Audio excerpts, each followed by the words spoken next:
Naging emosyonal sa plenaryo sa Senado si Senadora Pia Cayetano sa kanyang naging pahayag sa Senado matapos na dibdibin ang sinabi ni Senadora Risa Hontiveros na parang walang nangyari sa Senado matapos ang kodita hanggang sa nagkaroon ng shooting incident noong nakarang linggo. Kapansin-pansin na sumama ang loob ni Senador Cayetano dahil maraming komento ang ilan na wala naman sa loob mismo ng Senado tungkol sa naturang pangyayari.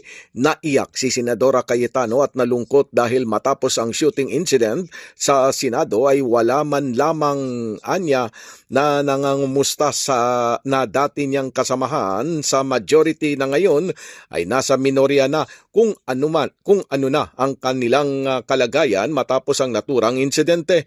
Paliwanag pa ni Senadora Cayetano, yung iba pa nga mahigit na 20 taon na niyang kasama sa Senado subalit wala man lang nagmensahe ng pag-alala kung ano na ang nangyayari sa ilang mga senador na naipit sa putukan na.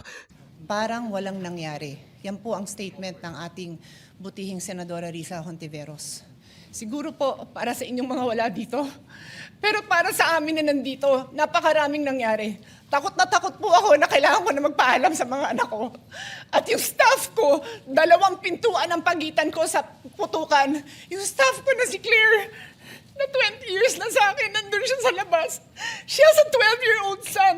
Kinuwento niya sa akin later na tumatakbo siya, hindi niya alam kung saan siya pupunta. Kaya para sabihin niyo na walang nangyari. Napakasakit para sa aming lahat na nandito. And as I said, 2 pintuan na nagpo-protect sa akin sa putukan.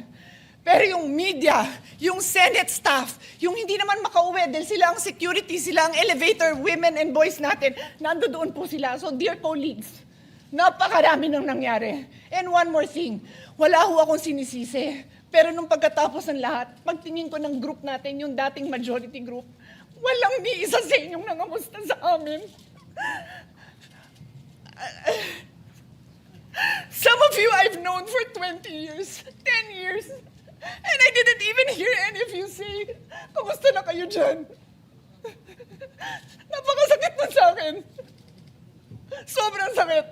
So yun lang ang masasabi ko. Yes, I am very ready to share my story, to ask questions. Pero kung wala ho kayo dito, huwag niyong questionin yung mga nangyari sa mga nandito. Dahil nandito kami, kasama ng staff namin, Senate. Sa pagpapatuloy ng sesyon kanina para sa pagtatalaga ng committee chairmanship na italagang chairperson ng Blue Ribbon Committee si Senadora Pia Cayetano, Foreign Relations Senadora Amy Marcos, Environment Chairperson Camille Villar, Constitutional Amendment Chairman Robin Padilla at GOCC Chairperson Camille Villar. Pilipinas mula sa Senado, Silvestre Rambolabay, Radyo Kayomanggi.